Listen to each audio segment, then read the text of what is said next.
Дорогие друзья, уважаемые гости, организаторы, огромное вам спасибо за то, что вы спустя столько лет, как говорится, сошли, прийти, посидеть, послушать, вспоминать. Ну и еще повторно дополнительное спасибо за ваше терпение. Вот, кто-то уже убежал, дела, я все понимаю. Но надо сказать, что все, что вы сегодня говорили, это не сколько я, а сколько время требовало того. Сколько руководства республики, сколько весь наш народ и вся страна искали новые пути, новые отношения, новые способы руководства, выживания и возрождения. Я всяком случае сейчас думаю. Раньше казалось, нужно делать это, вот я завтра буду на это сказать, туда поедешь, и все. Но это не от одного человека зависит. Это были такие вдохновенные годы. И мы все, здесь сидящие в том числе, думали, что мы можем многое. И мы должны это многое делать, что-то улучшать, что-то научиться чему-то. Вот. И я думаю, что когда столько много новых сделано, сейчас вспоминали, а есть просто так вот жили, вот 91-го года началось длинное состояние. А до этого мы знали про это. Ну, кто-то знал, а основная масса не знала, что это такое ЮНЕСКО. Создали тоже Министерство внешних связей, истории народа Китая, истории вообще нашей жизни, никакого Министерства внешних связей. Вообще никакого. Оно у нас появилось. Вот сразу успешно, остро, быстро стали работать.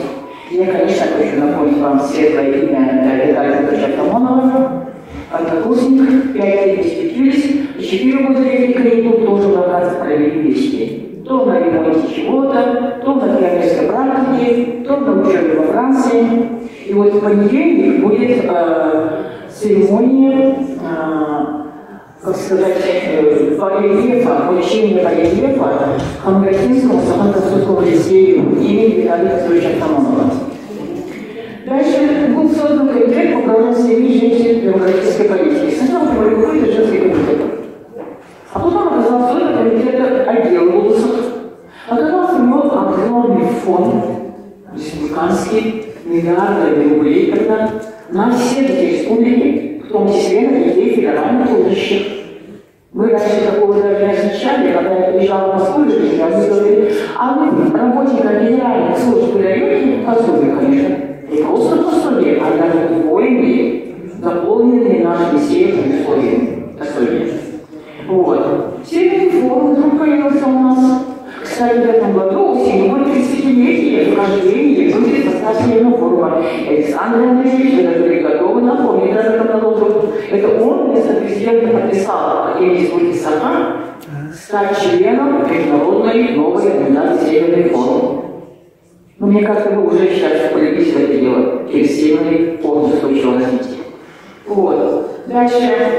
Ну, смотрите, природа будет Сахария. Ну, просто это не потому, что вы такие юные, боевые, а потому что президент нам дал задание. Деньги у вас есть, вы просили, ездили, ищите еще. Но каждый год 1000 детей за рубеж. По всем странам, где вы изучаете языки, которых есть культура, архитектура, культура, быт, пусть учатся. Мир открывает. Мы сами, конечно, понимаем. Вот Юрия сидит. Однажды я ее отправила после всех проверок, она у нас специалист хороший, после ЮНЕСКО опытом. Я же хотел даже маленький ответчик. Никто не сказал, и мы пошли. Мне даже не было страшно ни маленького ответчика, никого. Мне было страшнее вернуться к президенту и весь выполнил задание. Вы помните такое? Не выполнил задание. Ужас. Ну вот, я была там, все хорошо встретили, по всем канонам славы Игнатия Васильевича. А ответа нет.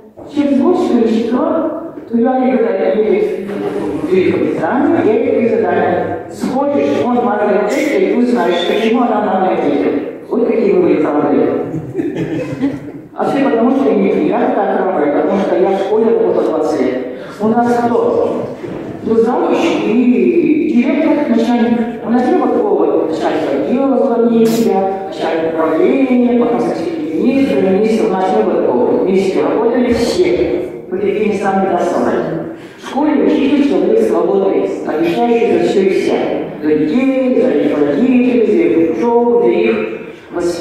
воспитание и развитие. К сожалению, сейчас его воспитание почему-то выкинули, но вот сейчас вроде снова повернулись к этому.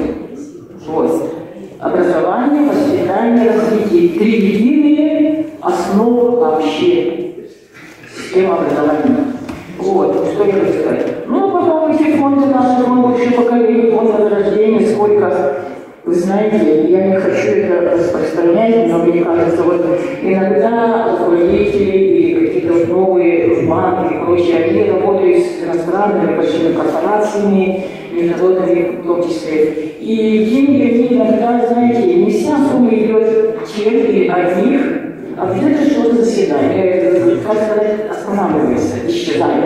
А у нас вот эти все деньги, которые у нас были сначала, от того, что просто стало наше, все наше, мы сами управляем, мы сами все.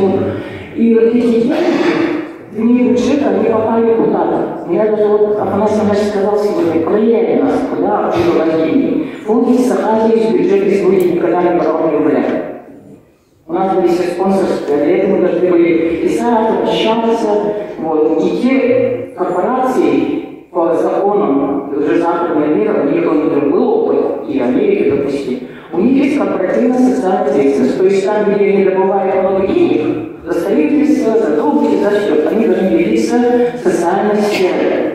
Иначе, если сейчас, может быть, не подпишут договор, контракт.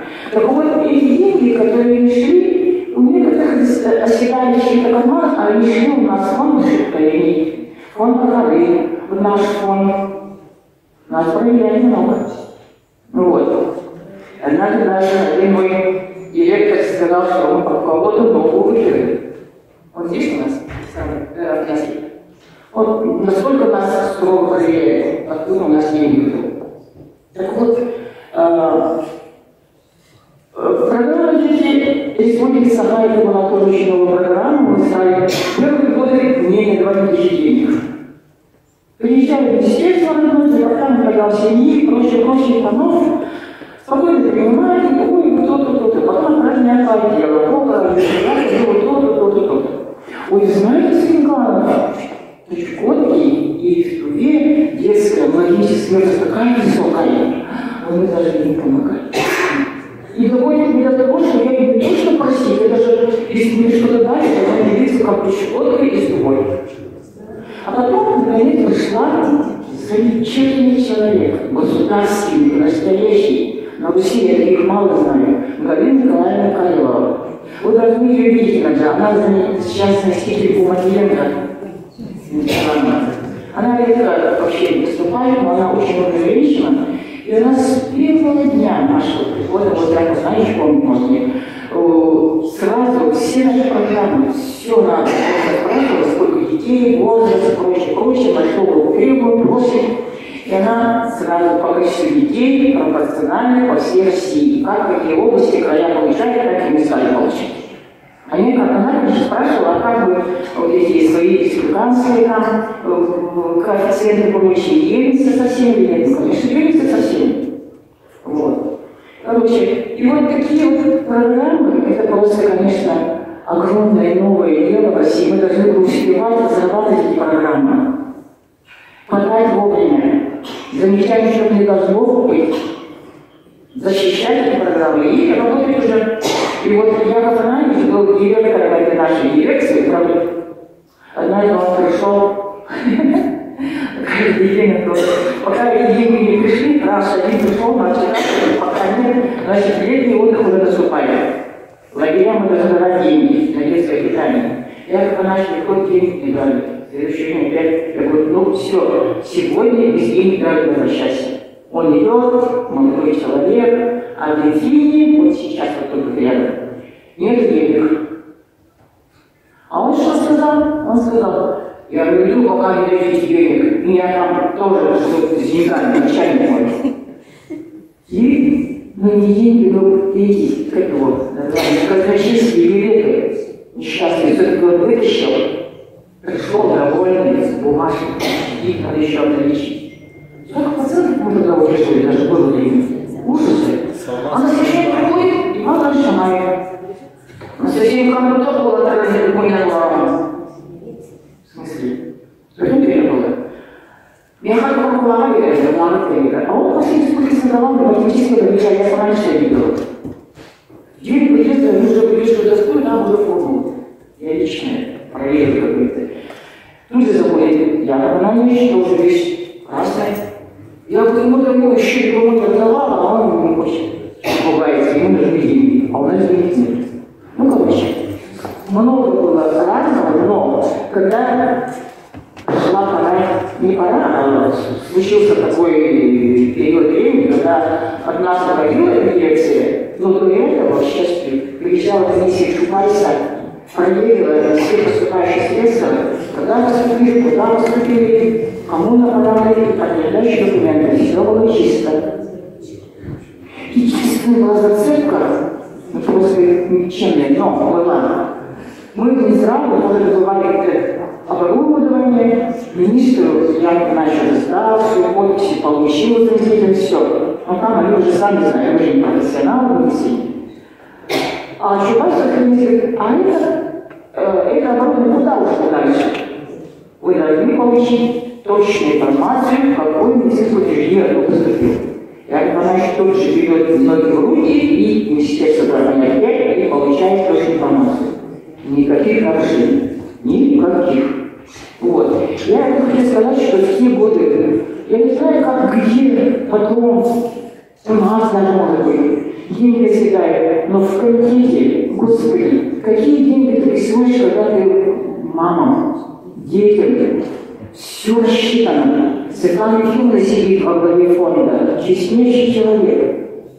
У нас Международный фонд сложно было, но там тоже контроль. И в дирекции 3 фонда у нас было.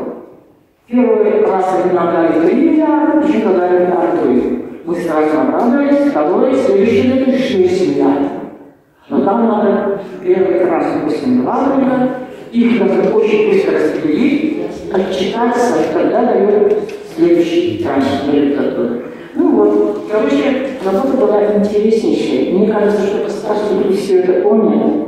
Вот. Улусы наши как работали, как хорошо они работали. Просто знаете, это не сколько мы их вдохновляли, сколько они как бы обрадовались, что есть возможность сейчас без компании, без комсомола, без пионеров, без товарищеских судов.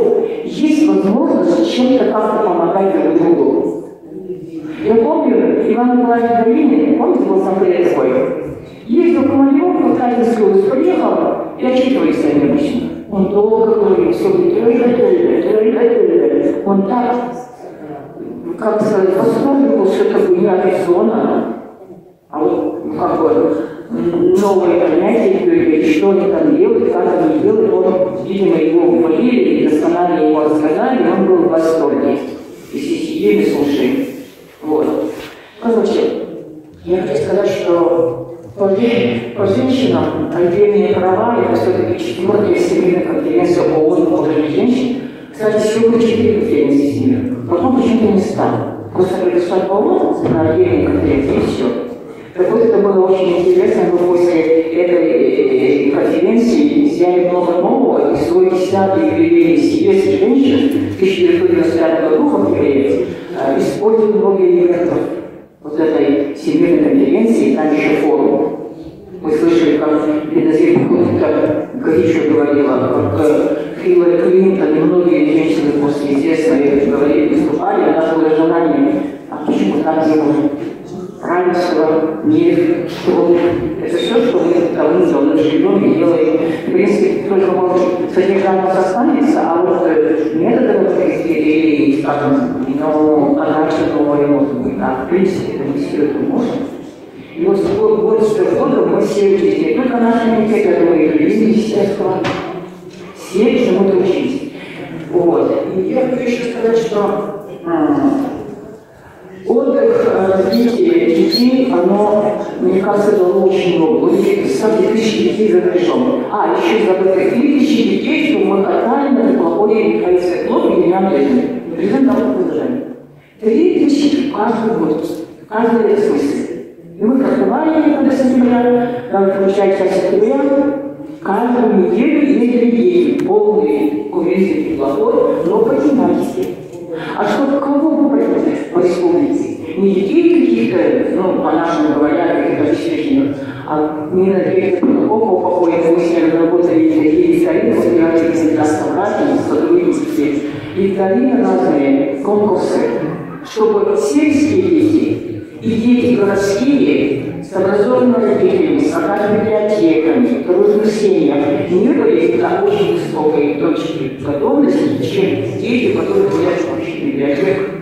И вопросы были такие, что они были в разных условиях. А мы придумали такие простые конкурсы. Расскажите, пожалуйста, куда вы знакомились и где по какому с нашей мамой и папой. Были бы мы деревья и горки. А чем вы помогли своему родному поселку, улице? Какой классный час вы провели или помогли? В общем, такие простые вопросы, на которые будет отвечать любой ребенок. И поэтому у нас ездили самые разные категории детей. Хотя бы плохой запрет мы выбирали детей легкоров, танцующих детей, поющих детей, математиков, там, по иностранным языкам. Вот здесь есть женщина, которую мы бесплатно попросили помочь, одну поют мне одной смены, чтобы во время поездки детям лечили зубы. Самого мы пригласили, опытного, с высшей категории. Просто так, потому что так надо, а почему бы нет? Вот.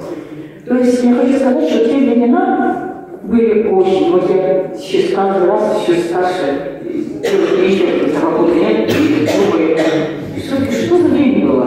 Или только в 90-е такие страшные годы, кто-то говорит, наоборот, мы много пересмотрели и многому решили приспособиться. Приспособиться не в том плане, что-то выдержать в себе карман. Приспособиться, значит, чтобы мы поняли свою природу, свои традиции, и свои какие-то этнические, даже свои какие-то возможности. И то, что наступает. То есть наставничество сегодня, кстати, мы об этом должны больше говорить, но наставничество у нас сегодня должно быть такое, что все хорошее из старой жизни, а советующие многие просто обожают и идут в жизни. И современные возможности, новшества, как бы вместе объединить. Не бросаем. И вот наставничество в Лугусах, я скажу, бессолдатские очень хорошо начали. Нации очень хорошо начали. Горный, Береговский, Берег-Кандаласский, Чудача, Хангаласский.